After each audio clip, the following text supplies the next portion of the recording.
Bienvenidos, bienvenidas una vez más al ciclo de entrevistas de la Biblioteca Municipal de San Carlos de Bariloche. Esta es la última entrevista del año 2023. El año 2024 retomaremos este ciclo y hoy, en principio, le damos las gracias a Oscar Rojas, que está detrás de cámara siempre y que edita los videos y que por ahí no lo mencionamos. Y en esta oportunidad está con nosotros la escritora y periodista Cristina Raffanelli. Hola, Cristina. ¿qué tal? ¿Cómo estás? Muy bien, muchas gracias por estar en este espacio. No, al contrario, gracias a vos. Bueno, vamos a comentarles a quienes no sepan y no conozcan en profundidad quién es Cristina Raffanelli. Cristina Raffanelli es periodista, escritora y docente. Publicó artículos periodísticos en Buenos Aires, en revistas de cultura como Expreso Imaginario y Mutatia. Escribió la obra de teatro infantil Argón, El planeta adormecido. Desde 1985 reside en la ciudad de San Carlos de Bariloche, donde trabajó en Radio Nacional y publicó notas en distintos medios locales, regionales y nacionales, como la revista Humor, La Mano y el diario Página 12. Fue directora de la revista Espejos del Alma, Arte, Cultura y Sociedad de la Patagonia y trabajó en diferentes radios de la ciudad.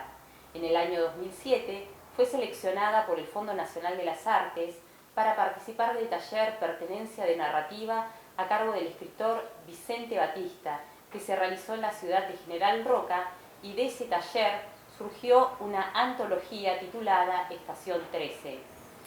En el año 2008 publicó el libro Los trabajadores argentinos temporales en Andorra, junto a Perla Álvarez y Joan Micó, para el Centro de Investigación Sociológica dependiente del Gobierno del Principado de Andorra, que fue publicado en dos idiomas, catalán y español. En 2011, la editorial Biblos y la Fundación Desde América publicaron la biografía de la cantante mapuche Aimé Painé bajo el título Aimé Painé, la voz del pueblo mapuche, que se presentó en la Biblioteca Nacional. Fue declarado de interés social, educativo y cultural por la legislatura de Río Negro y se presentó además en 20 ciudades del país y en el exterior, como en Italia, Inglaterra, España, Chile y México. En el año 2013 recibió el premio Argentores por su programa de radio Estación Rock como mejor documental de radio, y en 2016 recibió una mención especial en el concurso del Fondo Editorial Rionegrino por la novela Malén Cuyel, Mujer de la Luna, que fue publicada en el año 2018 por Espacio Hudson. En 2020 publica una nueva versión ampliada de Aimé Painé, la voz del pueblo mapuche, que es declarada de interés por el Consejo Municipal de nuestra ciudad y presentada en la cúpula CCK junto a León Gieco, Beatriz Pichimalén y Graciela Sáez. En 2023 publica La leyenda de Villacura, su segunda novela, con la editorial Espacio Hudson. Buenísimo. Bueno, muchas cosas. Muchas actividades. Muchas actividades. Sí, y ahora estás presentando. Ahora estoy presentando, mañana me voy para San Martín de los Andes, a la Feria del Libro, a presentar La leyenda de Villacura, que es la que estoy presentando ahora, que es la última novela, ¿no?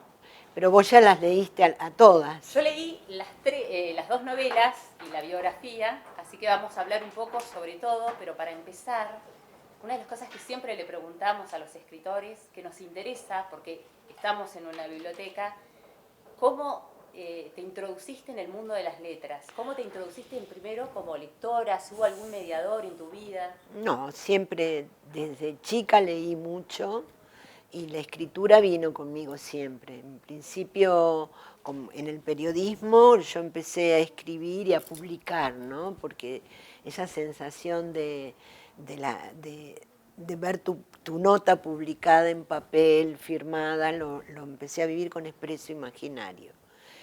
Y los libros después llegaron, llegó lo de Aimé, que bueno, lo de Aimé fue para mí un antes y un después de conocer a Aimé, pero también tiene que ver con este paso inicial en Expreso Imaginario, porque vos sabés que nosotros en Expreso se hablaba de ecología, se hablaba del cambio climático cuando nadie lo hacía, y, y sobre todo el tema de los pueblos originarios. O sea, yo escribía sobre el pueblo mapuche en Buenos Aires, o sea, esto viene de hace mucho y tiene que ver también con la relación con el ambiente. La relación de los pueblos originarios siempre ha sido de cuidado del ambiente. Entonces ahí empezamos. Yo recuerdo la redacción de Expreso con Horacio Fontova y siempre hablábamos de eso, ¿no? De esta relación. Así fue que conocí a Aimé mientras estaba en el Expreso Imaginario y fueron muchos años de investigación y eso me permitió después, a través de la literatura, porque eso vino después, en realidad paralelo, mientras iba escribiendo el libro de Aimé, empezó Malén Cuyén. Malén Cuyén empezó como una novela sobre una historia patagónica no contada. Yo descubrí a través del personaje maravilloso de Aimé cómo ella me hablaba de su gente, cómo ella me hablaba de su pueblo, y ahí empecé a investigar sobre esta historia de genocidio, sobre todo me percibí como esta necesidad de ir a tus raíces que tenía Aimé, y que era fundamental, ¿no? Como reconocerse. A Aimé le tocó vivir un momento de invisibilidad del pueblo mapuche, que también lo viví cuando yo llegué acá a vivir en el año 85 y empecé a trabajar en Nacional. Y claro, el pueblo mapuche estaba silenciado, invisible. Eran los paisanos del campo, pero no había una... ¿A qué época te estás refiriendo? Y me estoy refiriendo a la época, Aimé murió en el 87, hasta que Aimé murió era la única. Esto fue así. Entonces, bueno, investigué mucho sobre la cultura y, bueno, y Malén Cuyén es la historia patagónica que, por ejemplo, trata sobre el tema del nombre, cómo los nombres, cómo se les prohíbe cuando pasa la campaña del desierto, no los dejan utilizar sus propios nombres. Por eso las abuelas mapuche, en general, son María, Ramona, no son, esto vino después. Ya en los 80 se pusieron de moda los nombres mapuches. Y ahí aparece Ailín, ahí aparecen los nombres, Ayelén, Nehuen, todos estos nombres que empiezan a pulular porque, bueno, se los admitió, que fue después cuando vino la democracia. Pero hasta la democracia había como, nadie puede hablar de eso, era como un tabú. Y que es lo que Aimé había decidido a hacer, o sea, hablar de todo esto. Bueno, y Malén tiene esa característica, ¿no? Que de haber sido una novela que pasa por diferentes edades, generaciones incluso. Hay varias generaciones de Malén Cuyén y yo justamente quería mostrar esto, un nombre que no se podía usar durante varias generaciones. Que es un poco lo que le pasa a Aimé Painé, ¿no? Exacto. Digamos, ella, su nombre real era otro, pero digamos, cuando ella también empieza a buscar su propia identidad, que es lo que vas comentando, claro. Ella se apropia de un nombre que es mapuche. Claro, y ella lo único que sabía de su nombre era que era de origen mapuche. Y ella recuerda, por ejemplo, en el colegio de monjas, que hubo una docente que le dijo, nunca te olvides que tus ancestros eran unos valientes. Y eso, el que a ella le hayan dicho eso también la marcó, porque ella decía entonces no es como dicen los libros. Nosotros nos criamos con libros de texto que contaban una historia muy diferente de la que es. Y ahora que conocemos la comunicación, que conocemos cómo es todo, nos damos cuenta que sí, siempre pasa así, que la historia la cuentan los que ganan.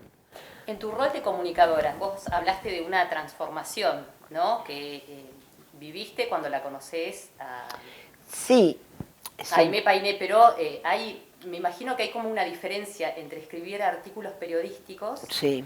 Y estar en los medios de comunicación con un compromiso con el medio ambiente, como dijiste en algún momento, que se transforma al compromiso con la identidad cuando la conoces a Aimé Painé. Pero ¿cómo es esa diferencia de escribir para los medios y una biografía y después 2 novelas?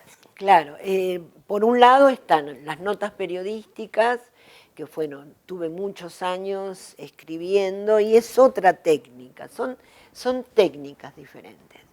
La técnica de la novela, como aparece, es una cosa muy creativa, tiene que ver cuando vos a través de la ficción estás contando la realidad, mientras que con las notas periodísticas la realidad se expresa de otra manera. Escribís sobre la realidad con los nombres de los protagonistas que son los que hacen esa noticia. Es decir, vos estás escribiendo sobre Aimé, por ejemplo, el trabajo de Aimé de biografía es periodístico. En cambio, Malén Cuyén y la leyenda de Miyakura no, eso es literatura. Y de alguna manera me influyó mucho también, bueno, tenemos a Rodolfo Walsh, tenemos, que son, bueno, Rodolfo Walsh fue el primero que a través de la literatura cuenta la realidad, ¿viste? Después Truman Capote, cuando cuenta ese episodio a sangre fría, que son ellos dos los que dan esta cosa de que, bueno, el periodismo no es el único camino. Está también la ficción y está el periodismo narrativo, que también unifica estas dos tendencias, ¿no? Es decir a través de la ficción y la literatura, estás hablando de una realidad sin mencionar los nombres de los protagonistas. Son otros protagonistas que vienen, vaya a saber de dónde aparece esta creatividad que todos los escritores tenemos, de crear estos personajes que no existen, pero que llegan a tener voz y cuerpo, porque vos los ves, los sentís. Malén Cuyén, por ejemplo, yo la veía como hablaba, la veía, ella me indicaba cómo hacer. Lo mismo me pasó con la leyenda de Miyakura. Vos cuando empezás a escribir no tenés ni la menor idea cómo va a terminar, ni lo que va a pasar. Es como que te sentás a escribir y aparece. Y empezás, y cuando termina, era así. Aimé Painé, la voz del pueblo mapuche, vos mencionaste que hiciste un trabajo de investigación. ¿Qué tiempo te llevó? Con ella sí, claro. Y vos sabés que yo había tenido esa relación con ella en Buenos Aires, incluso yo había pasado de una revista que era Expreso Imaginario a otra que se llamó Mutantia, con Miguel Grimberg, era dirigida por Miguel Grimberg, y también ahí publiqué sobre Aimé. Y después me vine a vivir acá. Y en Bariloche tuve un programa de radio que era Atento Bariloche en Radio Nacional. Y me entero que estaba Aimé, entonces la conecto y se iba al otro día, así que fui a donde estaba y tuvimos una gran charla que fue justamente, hay un capítulo en el libro que se llama Última gira al sur, y donde ella me cuenta su gira y había estado en el Camaruco del Lucerín Tacañumil y bueno, y esa nota fue de alguna manera, sumado a las otras, un puntapié para que yo pudiera realizar la investigación, para empezar. Pero fue difícil, porque ya te digo... Porque vos empezás la biografía cuando ella ya fallece, se te encomienda esta tarea, habiéndola conocido, ¿no? Vos también contás que y pasó mucho la viste tiempo. por última vez 6 meses antes del fallecimiento. ¿Qué es lo que te cuento? Que estuve toda una tarde con ella, recién había nacido mi bebé en Nehuen, y había ido con él, yo le daba el pecho al bebé y le hacía la entrevista a Aimé. Bueno, y sí, hubo que hablar con mucha gente para reconstruir esa historia y se hizo, y tardé bastante. La primera edición se publicó, se presentó en la Biblioteca Nacional. Y, y después de esa edición sacamos con Espacio Hudson la segunda edición ampliada, porque bueno, cuando yo publico el primer libro faltaba, yo sentí que no estaba completo, no había terminado un capítulo que para mí es importantísimo de la última, de la versión ampliada del libro de Aimé, que es lo que Aimé no vio, porque había que explicar, por ejemplo, Aimé no vio la bandera. O sea, la bandera mapuche aparece en el año 92 y Aimé fallece en el 87. Esto la gente no lo tenía muy claro, que ella no vio todo el proceso de identificación. Fue muy fuerte la bandera mapuche para el pueblo mapuche, hay un antes y un después.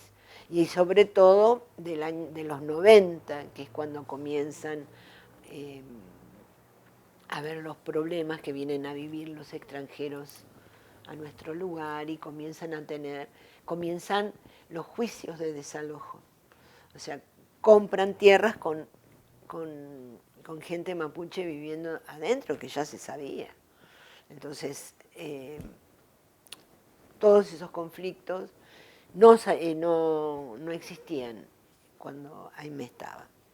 Pero bueno, esta versión ampliada sí, ya yo siento que se dijo ya todo lo que se podía decir de Aimé en ese momento, ¿no? Imagino que para vos debe haber sido un proceso de aprendizaje importante en cuanto a lo que es la cultura mapuche, porque vos reconstruís un poco el recorrido que ella tuvo que hacer en su búsqueda de la identidad y de su cultura, y a su vez en el libro vas contando cuestiones de la cultura que ella ha contado, que ella transmitía o que ella reivindicaba, y me imagino que son cuestiones que vos fuiste aprendiendo en ese momento en la medida que charlabas con ella o que hacías el libro. Claro, exactamente. El caso, vos sabés que el caso de Aimé es increíble, porque ella no es que nació en una comunidad. Ella a los 3 años es separada de su familia y es enviada a criarse, o sea, la mandan a criarse como huérfana en un colegio de monjas. Horrible, ella no sabía quiénes eran sus padres, si vivían, si no vivían. Ella hace todo este proceso inverso. Ella vuelve a las raíces cuando crece, cuando se libera, porque después tiene un tutor quien la hace estudiar música, porque tenía una voz maravillosa de soprano. Y bueno, ella recupera sus raíces y no obstante eso se convierte en un especialista de su propia cultura, que esto es lo más grande que hace. Y los primeros conciertos musicales, inclusive ella tocaba la guitarra y cantaba, pero a medida que iba creciendo a su vez su conocimiento sobre su cultura, sus conciertos eran cada vez más antropológicos. Ella explicaba todo, su vestuario, porque en ese momento todavía no era común ver a alguien con un trarilonco. Esto es algo, las abuelas no usaban la platería, mucho menos, salvo en ceremonias. Nunca se van a poner una platería para tomar mate con la gente. Ellas eran paisanos, era otra cosa, que es la que vivió Aimé. Y Aimé va descubriendo la cultura como a través de las abuelas.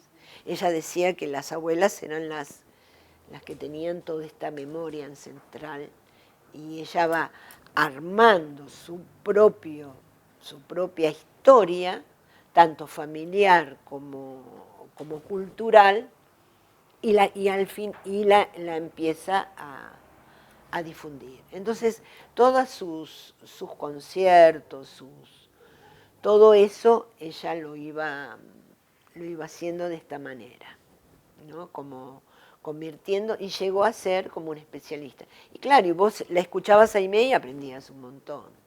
Y entonces esto es lo que yo quise poner en el libro, ¿no? Que se vea como ella hablaba de cada punto de su cultura con una maestría fabulosa.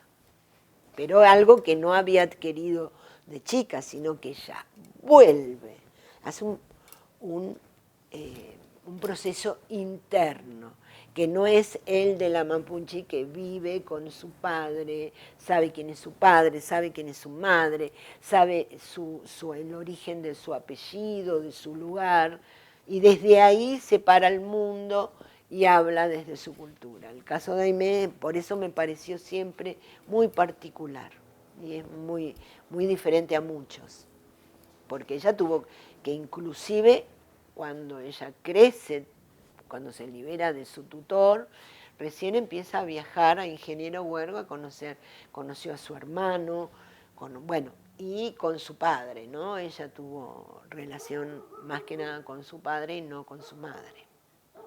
Evidentemente lo que aprendiste o los aspectos que te transmitió Aimee te han llevado a hablar acerca de temas muy relacionados. Claro.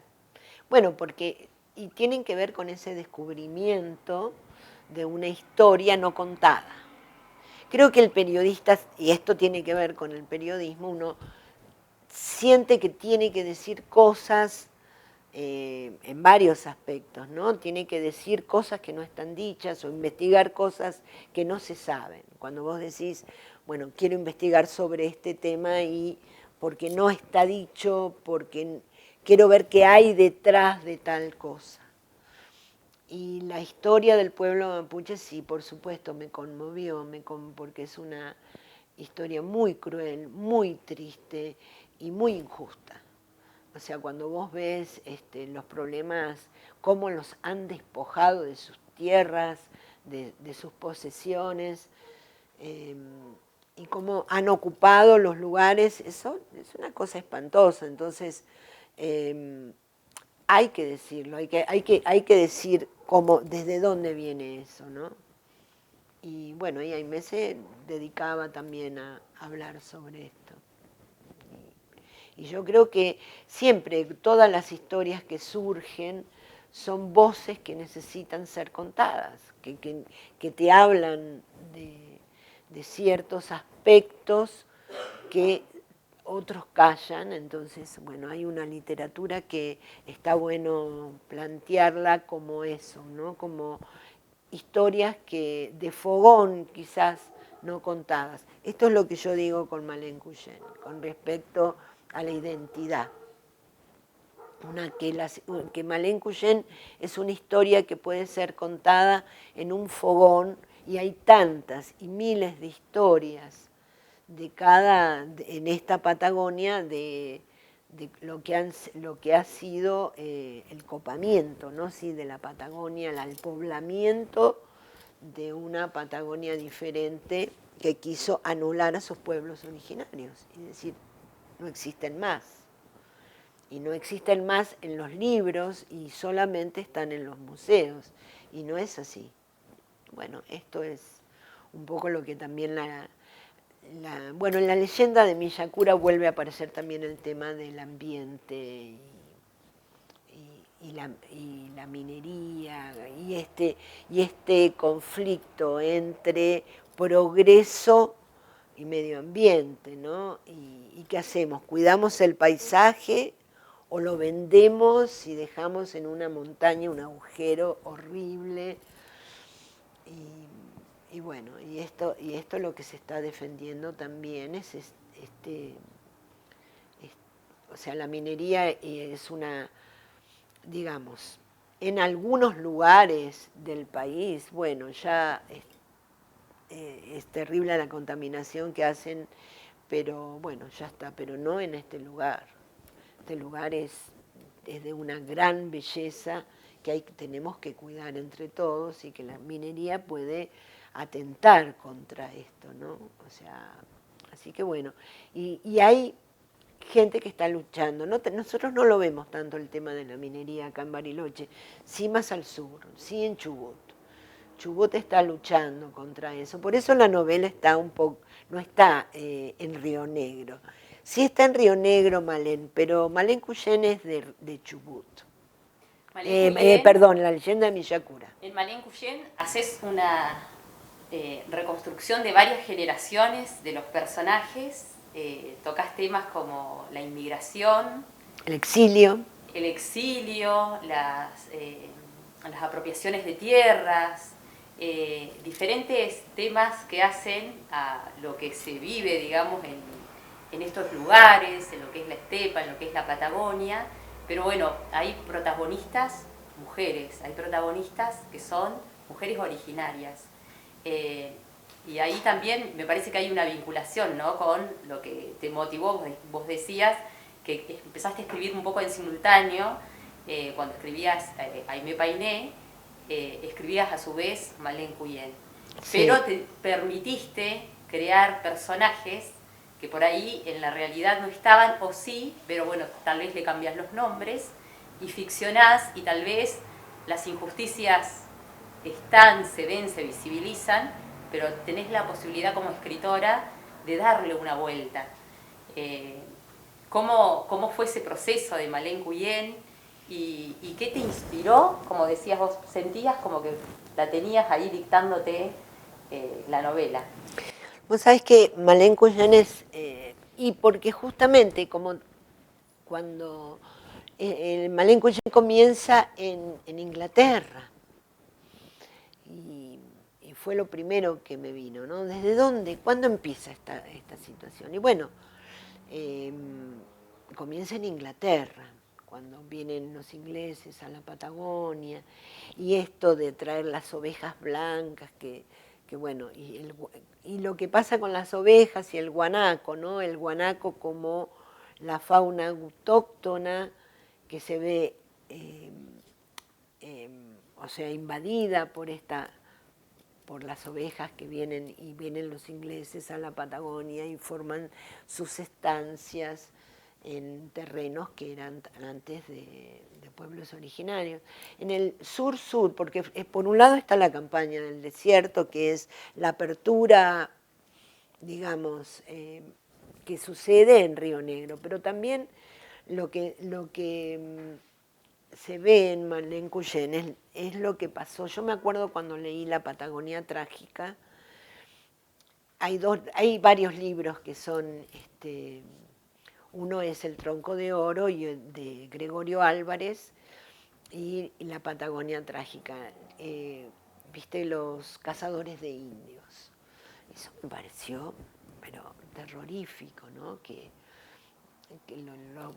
Cuando los estancieros que mandaban asesinar bueno, qué es lo que pasó con los canoeros, más o menos, bien al sur. Esto lo ves, se ve también otra de los problemas en Malén. Por eso hay temas puntuales, históricos, que son la base de las historias ficcionadas. Entonces también están el asesinato de los obreros del sur, en las estancias. Entonces, ¿cómo eran las estancias? ¿Cómo era vivir también para los ingleses en un lugar tan áspero? Porque también, vos decís, son todas mujeres, claro, y también, por ejemplo, la inglesa que es traída a la Patagonia, que también hace las veces de esta nenita, y también se muestra lo difícil que es ser mujer en todos los aspectos, porque para ella también, ella sufre un femicidio, o sea, la mujer siempre ha pasado estas cosas, sea originario o no, y puede ser que siempre las mujeres ponemos el foco en lo que nos pasa como mujeres en otros aspectos, ¿no? y bueno, cada escritor o escritora se especializa, que es sin querer como suceden las cosas. Por ejemplo, ahora estoy haciendo algo que nada que ver y sin embargo tiene que ver con todo esto que estoy haciendo. Estoy escribiendo una novela biográfica sobre una tía abuela mía que es italiana, anarquista, anticolonialista y que justamente apoyaba, estaba en contra de la guerra y era pacifista. Y bueno, es así, siempre y cuando nosotros queremos contar una historia es porque encontramos algo para decir, y esto tiene que ver también con el periodismo, ¿no?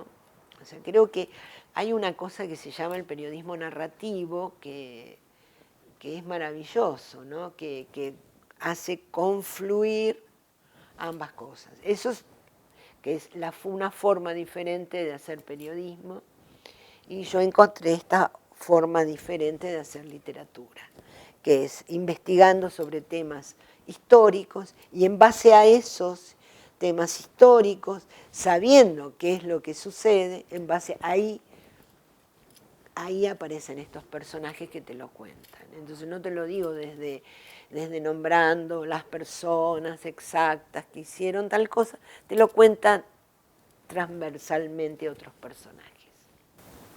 Y en la leyenda de Miyakura, ¿puede ser que sea de género policial? Porque es un thriller. Bueno, vos sabés que todos me dijeron que es una película. A mí me bajó como una película.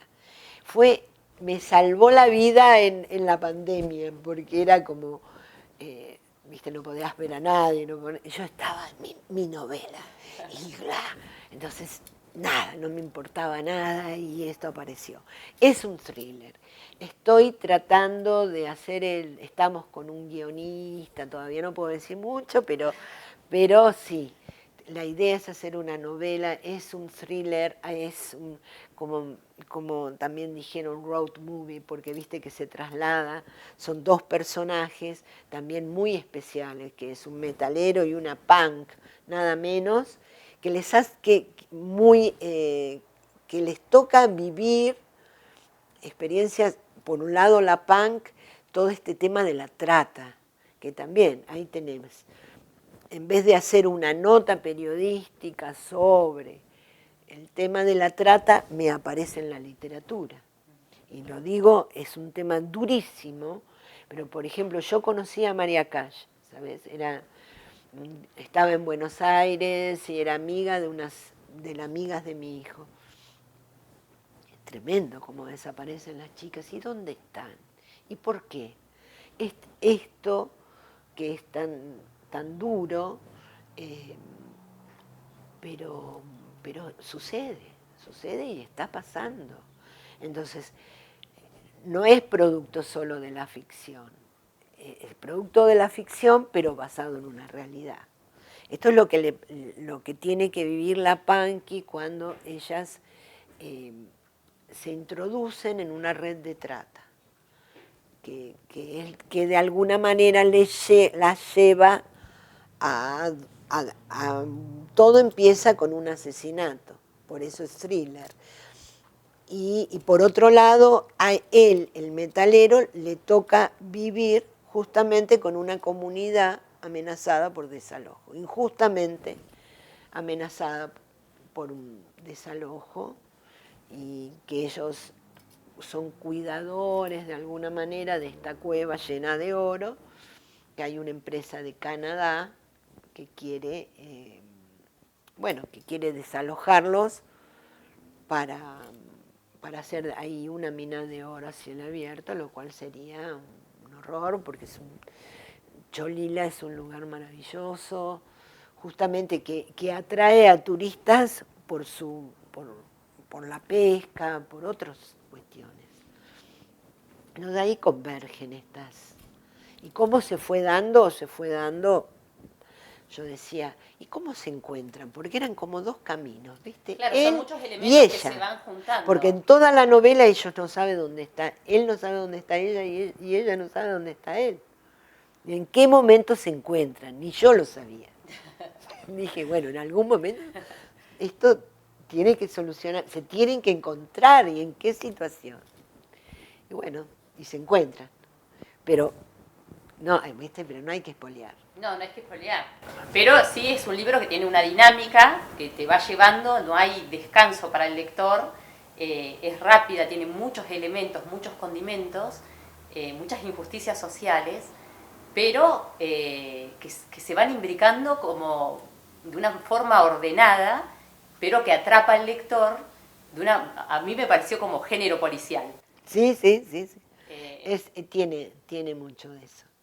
Pero tiene otras cuestiones, mucho más, tiene sus cuestiones, ya te digo, ambientales, culturales, Claro, tiene a eso su... me refería con que tiene variados elementos que se pueden encontrar en los otros libros que evidentemente llama la atención como que te han marcado, que te han marcado tu escritura y que hay una cierta sensibilidad social, porque Claro. lo podrías describir por otra cosa, romántica, que a veces en alguno aparece el condimento. Aparece el romanticismo, porque también tengo esta cosa romántica, me gusta escribir sobre eso, ¿viste? Hay relaciones, de hecho, el amor de ellos, ella hace todo lo que hace la Panky para buscarlo a él, para ayudarlo a él, y él, o sea, me encanta el amor de ellos, porque él nunca deja de pensar en ella y él, y están conectados, o sea,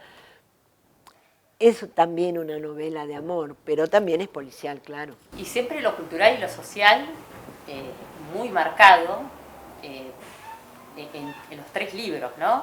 Sí. En los diferentes contextos históricos. Eso me parece que es sumamente interesante. Sí. De los tres libros. Qué bueno. Qué bueno.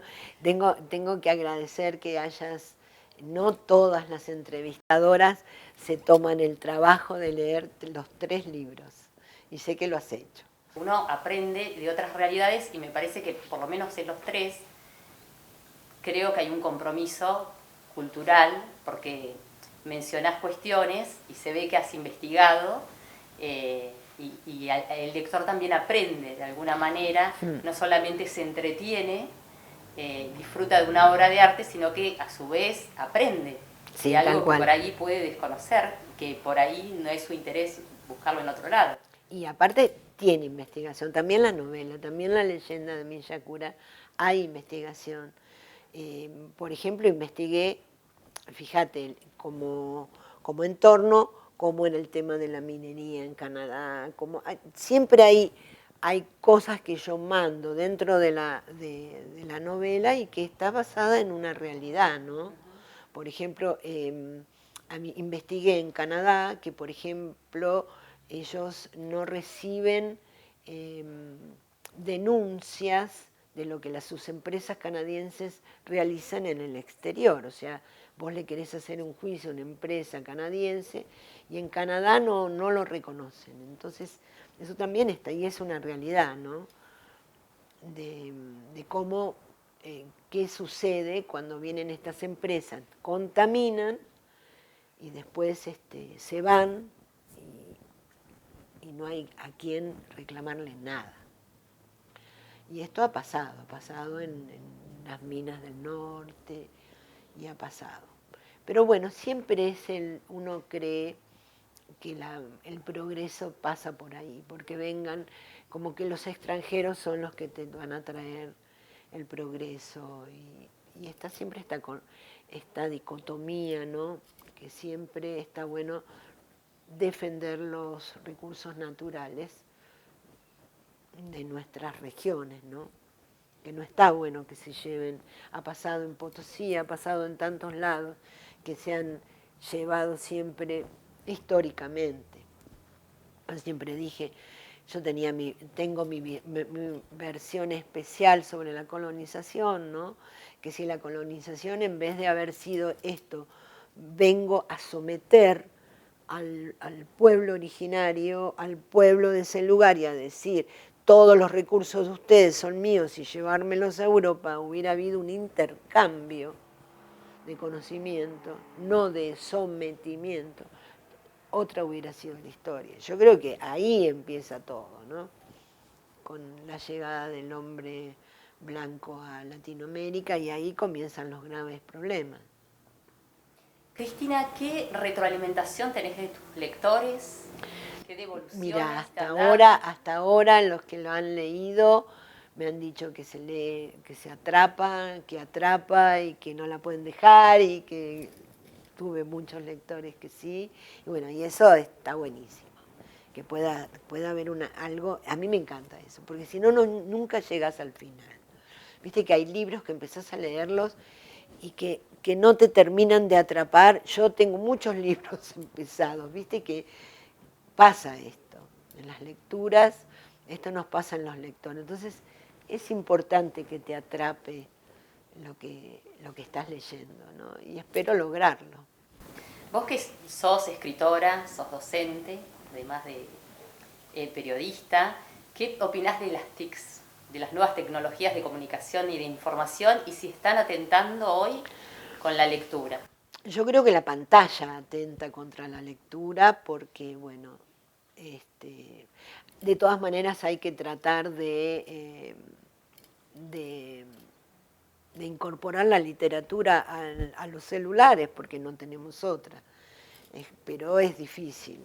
El libro en sí, yo siento que está perdiendo protagonismo y tenemos que lograr que no... Pero bueno, es tan caro publicar, que es lógico que sea una industria que vaya perdiendo protagonismo, ¿no?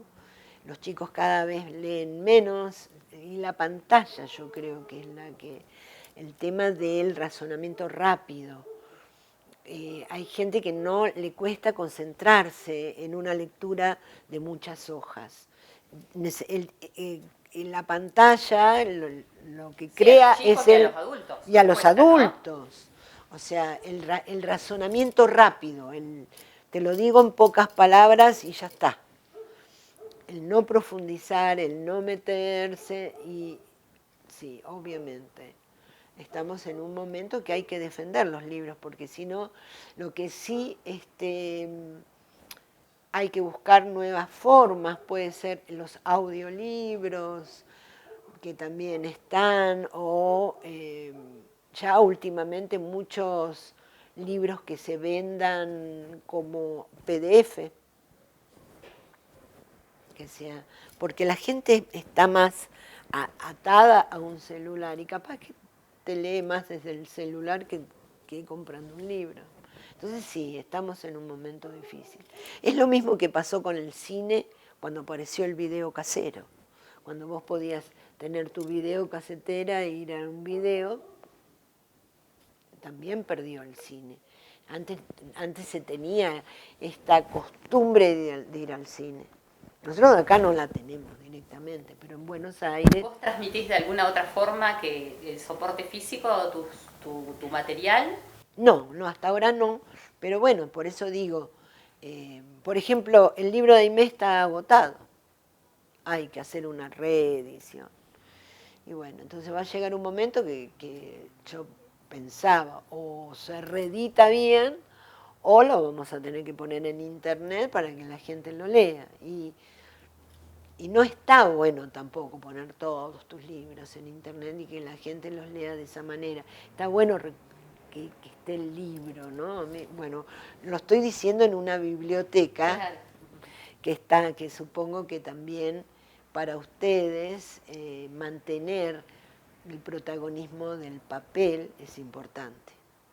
Yo creo que no es lo mismo, agarrás un libro, incluso me pasa con los vinilos. Yo me acuerdo que, bueno, yo tengo esta cosa de que siempre fui muy amante del rock, porque aparte lo viví mucho en Buenos Aires, y viví lo que fue el vinilo. Cuando salía el vinilo y la gráfica maravillosa, Entonces vos ibas, te comprabas un disco y leías, porque siempre, al ser grande, siempre había gráfica y estaban las letras bajadas de los discos. Claro, con el CD esto cambió, y mucho menos con el pendrive. Entonces, toda esa gráfica, toda esa literatura que también, el objeto cultural y todo lo que venía escrito en las tapas y en las letras, todo se perdió. Entonces, bueno, esto es lo que tiene el progreso tecnológico también, ¿no? Ahora todo es pendrive, Spotify, es otra cosa. Ya no es ir a comprar el disco. Y bueno, y con los libros va a pasar lo mismo. Va a llegar un momento que vas a comprarlos, los vas a tener en el celu, y cuando tenés un tiempo vas siguiendo la lectura. Y el libro va a desaparecer. Pero bueno, esperemos que no. Tratemos de que no, porque nada es más lindo que agarrar un libro y leer una historia que te atrape. Aparte, yo soy de siempre andar con libros encima. A donde voy me llevo porque me gusta abrir un libro y leer. Pero bueno, no todo el mundo en este momento lo está haciendo, ¿no? Vos lo sabés bien. Igual las bibliotecas siguen funcionando. Ahora te hago la pregunta yo. Siguen funcionando y la gente viene a buscar libros, pero no es lo mismo. Y todas las bibliotecas se van reinventando a estos nuevos paradigmas, ¿no? Y también hay, como decías vos, hay dificultades para la publicación, entonces no todos los escritores. Hay mucha producción, por lo menos en San Carlos de Bariloche, hay muchísima producción. Pero se termina porque se agotan los libros. Sí, bueno. Esto, a la dificultad y a lo costoso que es poder publicar.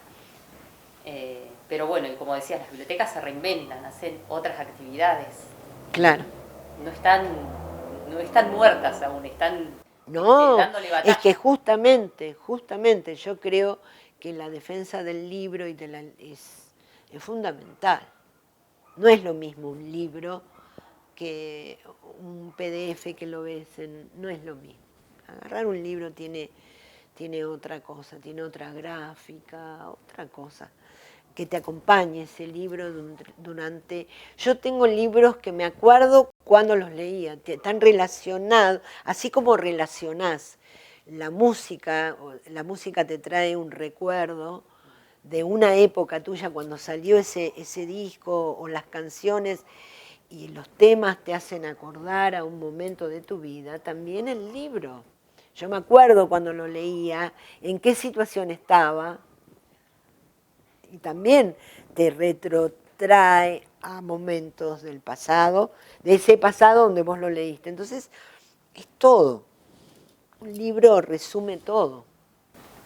Bueno, y 3 libros resumen todo tu trabajo, tu obra, y este que viene en proceso, como dijiste. Este es el que estoy haciendo, sí, este es muy... Pasó una cosa muy especial con esta... Ya te voy a contar bien. Se llama Leda Raffanelli. Resulta que cuando yo viajé a Europa recién, cuando ya había sacado mi libro de Aimé, que lo llevé, yo presenté el libro de Aimé en Florencia, en Italia, porque había un profesor de la Universidad de Siena que le presentaron una tesis basada en mi libro. Era basada en mi libro y había también una nota sobre el mapuche urbano que le habían hecho a David y a Lorena Cañuqueo. Imagínate la sorpresa, ¿no? Y publiqué, presenté en Florencia, en Ibiza y en Londres esa vez, en diferentes lugares. Bueno, cuando voy a viajar, que fue recién en 2014, creo, 2015, recién entonces me entero de que tenía una tía abuela que había sido escritora, editora de libros, editora de novela, periodista, todo igual que yo, pero no es que yo soy porque sabía que ella lo era, sino nunca lo supe. Lo hice yo por mi lado, y después me entero, pero esta mujer hizo todo lo que yo hice. Hasta, mirá, increíble. Ella cuando viaja a Egipto en un momento, como se convierte al Islam y empieza a trabajar y aprende, se convierte en profesora de árabe. Yo era profesora de inglés, Sí, ¿sabes claro. qué? Entonces, hasta eso, profesora de idiomas, y hasta yo siempre tiré el tarot, por ejemplo, ella también tiraba el tarot, entonces era Qué como así. maravilloso. Me encontré con una tía abuela que yo vengo haciendo durante años lo mismo que mi tía abuela, en diferentes contextos. Ella hablaba de lo suyo, yo hablo de lo mío, pero esa cosa Qué paradoja. me pareció increíble. Y ahí te das cuenta esto de los ancestros, ¿no? Como uno repite cosas sin conocerlos, porque yo nunca la conocí, ni sabía de su existencia. Entonces, eso me llamó la atención, ¿no? Y bueno, y ahora estoy investigando sobre su vida y estoy escribiendo sobre. Por eso también tiene que ver con mis propias raíces italianas. Yo creo que del lado de mi madre siempre decía que ella había tenido la familia, porque mi abuelo, mi padre venían de Italia, ojos celestes, rubios. Y yo creo que de mi madre yo tengo esta cosa de la tierra. De ella heredé esta sensibilidad con la tierra. Y de mi padre lo otro. Así que también tiene que ver con volver a tus raíces, esto de escribir sobre mi tía abuela. Pero bueno, supongo que seguiré escribiendo de otras cosas también. Vamos a ver. Bueno, felicitaciones por estas obras, éxitos con Miyakura que seguís presentando. Y que Y bueno, esperemos que sea película muy pronto. Vamos a ver. muchas gracias por esta entrevista. Muchas gracias a vos. Muchas gracias por leer mis libros, porque es otra cosa cuando vos sabés que alguien leyó tu libro y que sabe de lo que estás hablando. Así que, bueno, muchísimas gracias a vos.